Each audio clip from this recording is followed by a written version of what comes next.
ഖുർആൻ ഉൾക്കൊള്ളുന്ന ആശയങ്ങളെയും ഖുർആനിൽ പ്രതിപാദിക്കപ്പെട്ടിട്ടുള്ള വിഷയങ്ങളെയും അതിൽ അന്തർലീനമായ തത്വങ്ങളെയും യുക്തികളെയും അതിലെ ചരിത്രങ്ങളിലും കഥകളിലും ഉൾക്കൊണ്ടിട്ടുള്ള ഗുണപാഠങ്ങളെയും ഒക്കെ വിശദീകരിക്കുന്ന വിജ്ഞാന ശാഖയാണ് തഫ്സീർ എന്ന പേരിൽ ഖുർആൻ വ്യാഖ്യാന ശാസ്ത്രം എന്ന പേരിൽ അറിയപ്പെടുന്നത്. ഇവിടെ ആമുഖത്തിൽ സൂചിപ്പിച്ചതുപോലെ പ്രവാചകൻ സല്ലല്ലാഹു അലൈഹി വസല്ലമയുടെയോ സഹാബത്തിൻ്റെയോ കാലഘട്ടത്തിൽ ഖുർആൻ വ്യാഖ്യാന ശാസ്ത്രം എന്ന പേരിലുള്ള ഒരു വൈജ്ഞാനിക ശാഖയുടെ ആവശ്യകത ഉണ്ടായിരുന്നില്ല. അതിന് പ്രധാനമായ കാരണം നബി സല്ലല്ലാഹു അലൈഹി വസല്ലമ അവർക്കിടയിൽ ജീവിച്ചിരിപ്പുണ്ട്. ഖുർആനിൻ്റെ ഭാഷയായ സ്ഫുടമായ അറബി ഭാഷയും സാഹിത്യ ശൈലി പ്രയോഗങ്ങളും അവർക്ക് സുപരിചിതമാണ്. അതുകൊണ്ട് തന്നെ പ്രത്യേകിച്ച് ഒരു വിജ്ഞാന ശാഖയായി ഇതിനെ വികസിപ്പിക്കേണ്ട ആവശ്യകത ഉണ്ടായിരുന്നില്ല. എന്നാൽ പിൽക്കാലഘട്ടത്തിൽ നബി തിരുമേനി സല്ലല്ലാഹു അലൈഹി വസല്ലമയുടെ വിയോഗാനന്തരം മുൻമാതൃകയില്ലാത്ത ചില പ്രതിസന്ധികൾ, കാലികമായ വെല്ലുവിളികൾ അവർ നേരിടുകയാണ്. അതിൽ പ്രധാനമായതാണ് തത്വചിന്താപരമായ പ്രതിസന്ധികൾ. അതോടൊപ്പം ചേർത്ത് പറയേണ്ട ഒരു കാര്യമാണ് ഖുർആൻ പഠിച്ചിട്ടുള്ള പണ്ഡിതരും അതുപോലെ തന്നെ ഖുർആനിൽ അവഗാഹമുള്ള ആളുകളും വിവിധ നാടുകളിലേക്ക് സ്ഥിരതാമസക്കാരായി പോവേണ്ട ഒരു സാഹചര്യം പെട്ടപ്പോൾ അവർക്ക് അവിടെ അറബികളും അല്ലാത്തവരുമായ ആളുകളുമായി സഹവർത്തനവും ഒരു സഹജീവിത സംസ്കാരവും അവിടെ രൂപപ്പെടുകയാണ്. അത് ഭാഷയുടെ തനിമയും അന്തസ്സും ചോർന്നു പോവാതെ ഭാഷയുടെ യഥാർത്ഥ പദങ്ങളുടെ വിവക്ഷ മനസ്സിലാക്കാൻ, പ്രത്യേകിച്ച് വിശുദ്ധ ഖുർആൻ പോലുള്ള ദൈവിക വചനങ്ങളുടെ പൊരുൾ ആശയവും മനസ്സിലാക്കാൻ കൃത്യമായ അവലംബങ്ങളും മാനദണ്ഡങ്ങളും അനിവാര്യമായി വരുന്ന ഒരു ചുറ്റുപാടാണ് നമുക്കവിടെ കാണുവാൻ സാധിക്കും. ഈ ഒരു സാഹചര്യത്തിൽ അവർക്കിടയിൽ തന്നെ ഖുർആൻ പഠിച്ച ആളുകളാണ്, ഖുർആനിനെ കുറിച്ച് അറിവുള്ളവരാണ്. പല വിഷയങ്ങളിലും ഭിന്നാഭിപ്രായങ്ങളും വീക്ഷണ വ്യത്യാസങ്ങളും രൂപപ്പെട്ടപ്പോൾ ഏത് സ്വീകരിക്കണം ഏത് സ്വീകരിക്കരുത് എന്നതിനെക്കുറിച്ച് കൃത്യമായ ഒരു മാർഗരേഖ, ഖുർആനിക പഠനത്തിന് ഭദ്രമായ ഒരു ചട്ടക്കൂട് അനിവാര്യമായി വരികയാണ്. അതാണ് യഥാർത്ഥത്തിൽ ഖുർആൻ വ്യാഖ്യാന ശാസ്ത്രത്തിൻ്റെ ഉത്ഭവത്തിന് നിദാനമായി തീരുന്നത്. ഇന്ന് നമുക്കറിയാം, വിശുദ്ധ ഖുർആനിൻ്റെ അവതരണം പൂർത്തിയായി 14 നൂറ്റാണ്ടുകൾ പിന്നിട്ടു.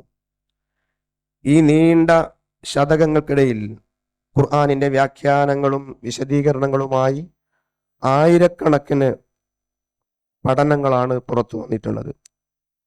ഈ അടുത്ത് ജിദ്ദയിൽ നിന്ന് പ്രസിദ്ധീകരിക്കുന്ന മജല്ലത്തുൽ മഅഹദുൽ ഇമാമു ശാതിബിയ്യ ലിദിറാസാത്തിൽ ഖുർആനിയ എന്ന് പറയുന്ന ഒരു ഖുർആൻ സംബന്ധമായ ഗവേഷണ പ്രബന്ധങ്ങൾ ഉൾക്കൊള്ളുന്ന ഒരു ജേണലിൽ ഹിജറ 3-ാം നൂറ്റാണ്ട് മുതൽ 15-ാം നൂറ്റാണ്ട് വരെയുള്ള ഏതാണ്ട് 15-ാം നൂറ്റാണ്ടിൻ്റെ പകുതി വരെയുള്ള കാലയളവിൽ അറബി ഭാഷയിൽ മാത്രം വിരചിതമായിട്ടുള്ള തഫ്സീർ എന്ന പൂർണാർത്ഥത്തിൽ പറയാൻ പറ്റുന്ന പ്രസിദ്ധീകരണ ഗ്രന്ഥങ്ങളുടെ ഒരു നീണ്ട പട്ടിക അതിൽ കൊടുത്തിരുന്നു.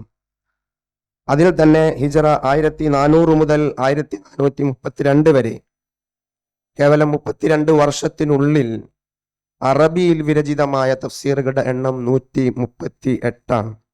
ഇത് കൂടാതെ പേർഷ്യൻ, ഉറുദു, തുർക്കി പോലുള്ള ലോകഭാഷകളിലും മറ്റ് പ്രാദേശിക ഭാഷകളിലും പൂർണ്ണമായും അപൂർണമായും ഭാഗികമായും ഒക്കെ അവതരണം ഗ്രന്ഥരചന പൂർത്തിയായിട്ടുള്ള തഫ്സീറുകളുടെ എണ്ണം ഇത് കൂടാതെ വേറെയുമുണ്ട്.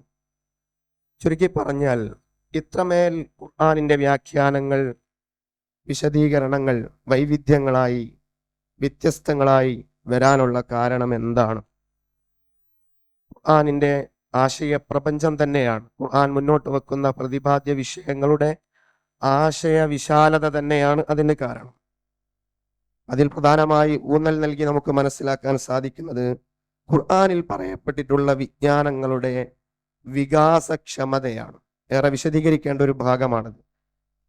വളരെ ലളിതമായി പറഞ്ഞാൽ ഇഖ്റ ബിസ്മി റബ്ബിക്കല്ലദീ ഖലഖ് ഖലഖൽ ഇൻസാന മിൻ അലഖ്. അലഖ് എന്നൊരു പ്രയോഗം ഖുർആനിന്റെ ആദ്യ അവതരണ വേളയിൽ അവതരിച്ച സമയത്ത് ഉണ്ടായ വിശദീകരണവും വ്യാഖ്യാനവും മതിയാവില്ല പുതിയ കാലഘട്ടത്തിൽ. അത്രമേൽ വികസിച്ച കൊണ്ടിരിക്കുന്ന വിജ്ഞാന കാര്യങ്ങളിലേക്കുള്ള കേവല സൂചനകളോ പരാമർശങ്ങളോ ആയി വിശുദ്ധ ഖുർആനിൽ വിവിധ വിഷയങ്ങൾ പ്രതിപാദിക്കപ്പെട്ടിരിക്കുന്നു എന്നുള്ളതാണ് നമുക്ക് മനസ്സിലാക്കുവാൻ സാധിക്കുന്നത്. എത്ര വ്യാഖ്യാനങ്ങൾ വന്നാലും എത്ര വിശദീകരണങ്ങൾ നടത്തിയാലും ഖുർആനിന്റെ ആശയ വിസ്തൃതി അത്രമേൽ വികസിച്ചു കൊണ്ടിരിക്കുന്നതിനാൽ ഖുർആൻ മുന്നോട്ട് വെക്കുന്ന വളരെ പ്രധാനമായ ഒരു കാര്യം എന്ന് പറയുന്നത് പുനർവായനയിലൂടെ പുതിയ ചിന്തയിലേക്കും ആ ഭാഗത്തിൽ ഖുർആനെ മനസ്സിലാക്കാനുള്ള ഒരു ആവിഷ്കാര സൗകുമാര്യത ഖുർആനിന്റെ ഏറ്റവും വലിയ പ്രത്യേകതയായി നമുക്ക് മനസ്സിലാക്കുവാൻ സാധിക്കും.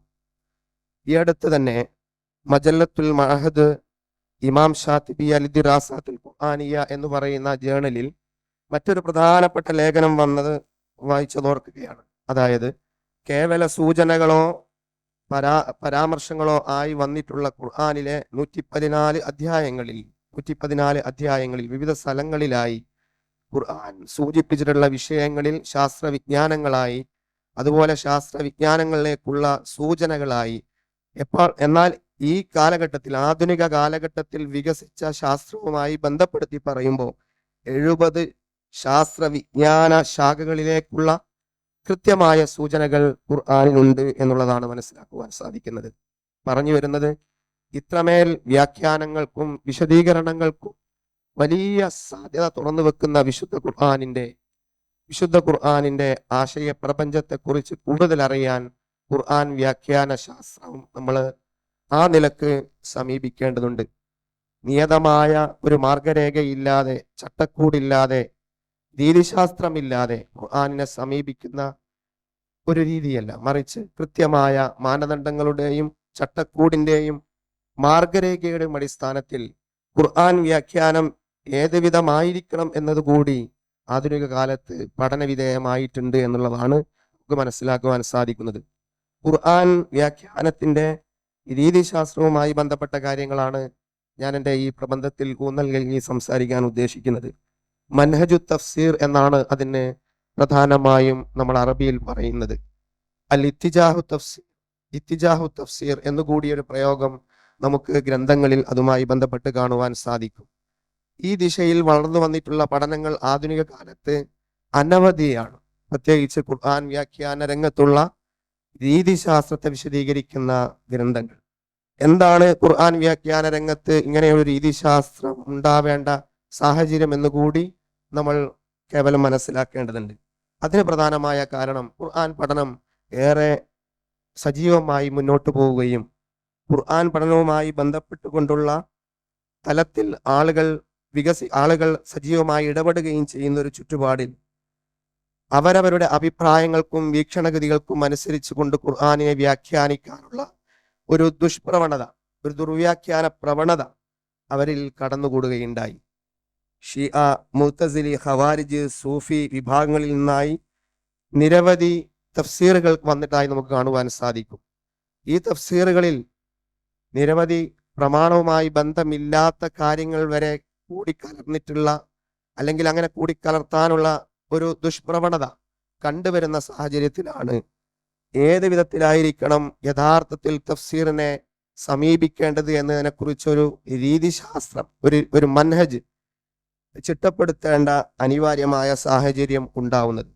ആധുനിക കാലത്ത് ഈ രംഗത്ത് ഏറ്റവും കൂടുതൽ പഠനങ്ങൾ നടത്തുന്നതിൽ മുന്നിൽ നിന്നുകൊണ്ട് അതിൽ ആദ്യമായി പഠനങ്ങൾ മുന്നോട്ട് വെച്ചിട്ടുള്ളത് നമുക്ക് കാണുവാൻ സാധിക്കുന്നത് അത്തഫ്സീറു വൽ മുഫസ്സിറൂൻ എന്ന ഗ്രന്ഥത്തിന്റെ രചയിതാവായിട്ടുള്ള മുഹമ്മദ് ഹുസൈൻ അദ്ദഹബിയാണ്. അദ്ദേഹത്തിന്റെ ഗ്രന്ഥങ്ങൾ 3 വാള്യങ്ങളിലെ ഉള്ളൂ എങ്കിലും പിന്നീടുള്ള ഒരുപാട് പഠനങ്ങളിലേക്ക് ദിശാബോധം നൽകുന്ന, പിന്നീടുള്ള പല ചർച്ചകൾക്കും വഴിതെളിച്ചു വിട്ടിട്ടുള്ള അങ്ങനെ ഒരു ഗ്രന്ഥരചനയായി അതിനെ വിലയിരുത്തുന്നുണ്ട്. ഏറെ വിശദീകരിച്ചു പറയേണ്ട ഒരു കാര്യമാണ്, വളരെ ചുരുക്കി പറയാണ്. അഥവാ തഫ്സീർ വൽ മുഫസ്സിർ എന്ന് പറയുന്ന ഗ്രന്ഥത്തിൽ അദ്ദേഹം പറഞ്ഞു വെക്കുന്നത് കേവലം ഖുർആനിന്റെ വ്യാഖ്യാന രീതിശാസ്ത്രം എന്ന് പറയുന്നത് ഖുർആനിനെ എങ്ങനെ വ്യാഖ്യാനിക്കണം എന്നുള്ളതിന്റെ കേവലം ഒരു മാർഗരേഖ മാത്രമല്ല.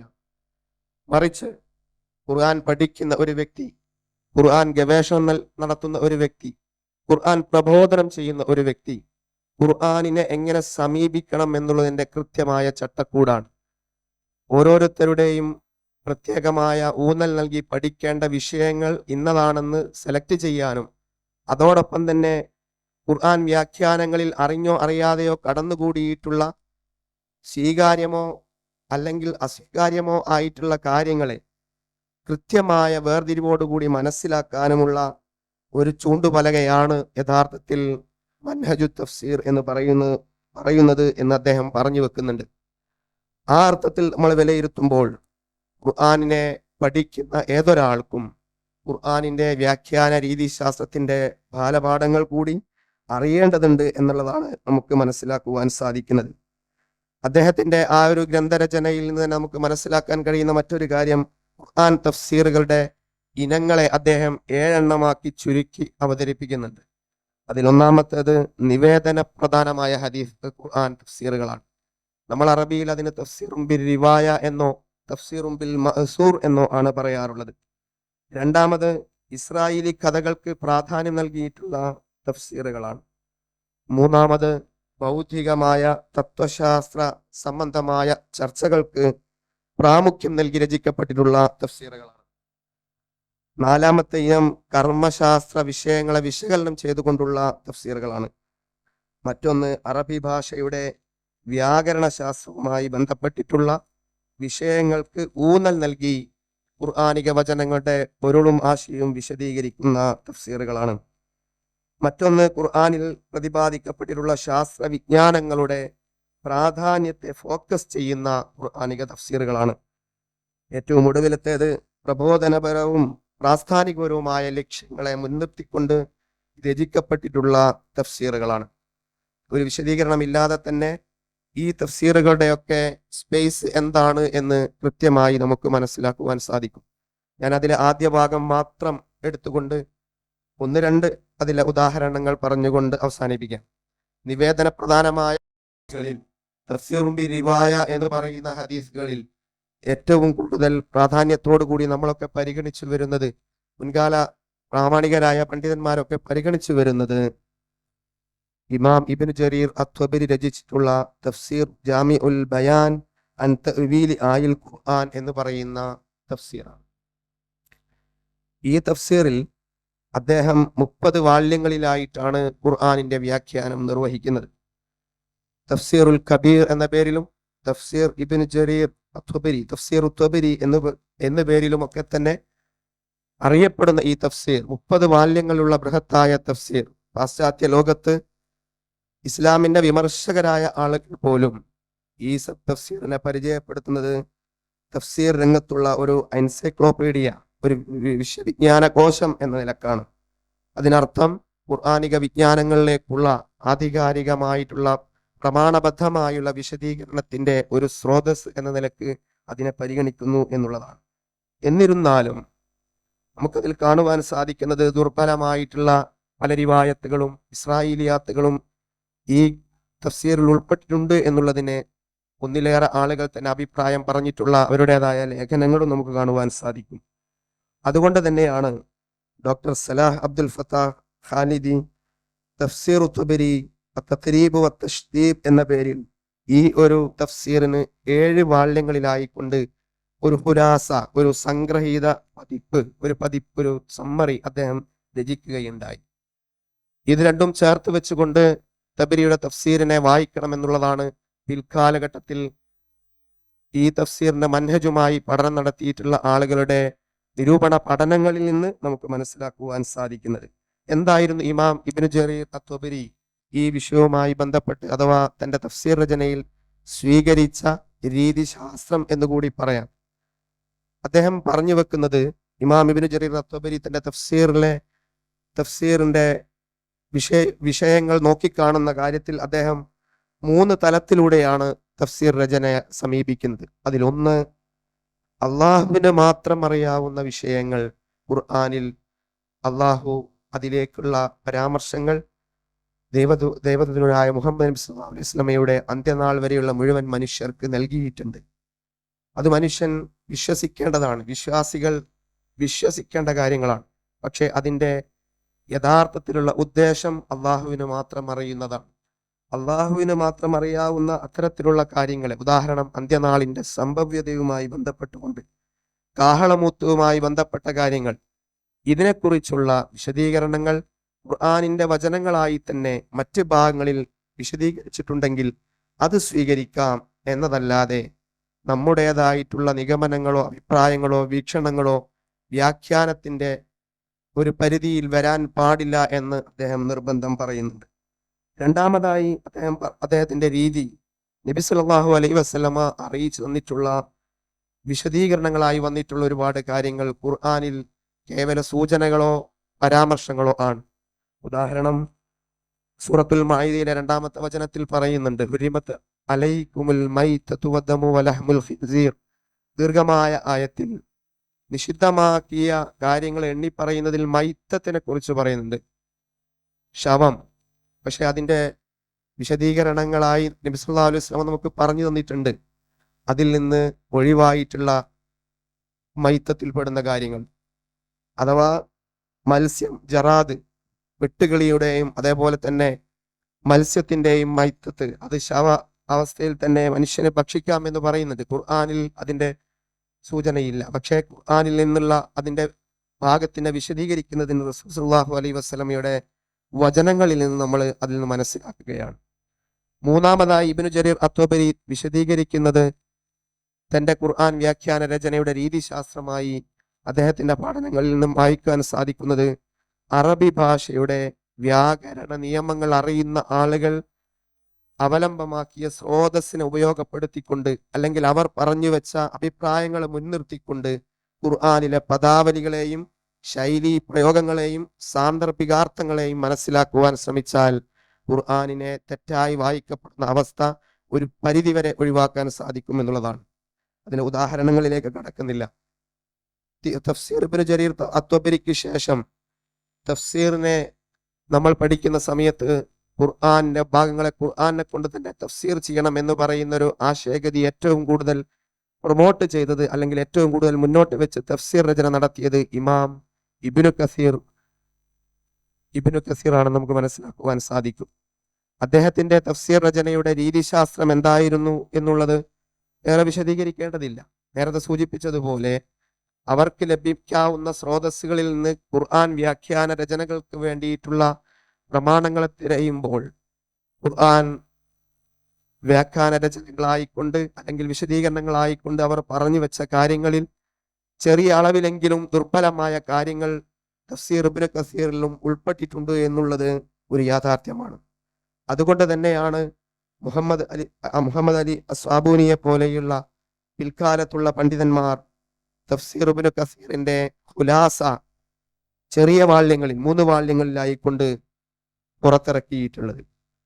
ഇതിന് രണ്ടിനെയും ചേർത്ത് വെച്ചുകൊണ്ട് ഈ തഫ്സീറിലെ പഠനവും നമ്മൾ നിർവഹിക്കുമ്പോൾ പ്രമാണബദ്ധമായിട്ടുള്ള ഈ രൂപത്തിൽ തഫ്സീർ രചന എങ്ങനെയാണ് സമീപിക്കേണ്ടത് എന്നുള്ള കൃത്യമായ ഒരു രീതിശാസ്ത്രവും, അതോടൊപ്പം തന്നെ വിശാലാർത്ഥത്തിൽ ചില പദാവലികളെ ഖുർആനിന്റെ ആശയധാരയിലൂടെ മനസ്സിലാക്കേണ്ടതുള്ള രൂപവും നമുക്ക് മനസ്സിലാക്കുവാൻ സാധിക്കും. ഒരൊറ്റ മാത്രം സൂചിപ്പിക്കുകയാണ്. സൂറത്തുൽ ഫാത്തിഹ, അൽഹംദുലില്ലാഹി റബ്ബിൽ ആലമീൻ.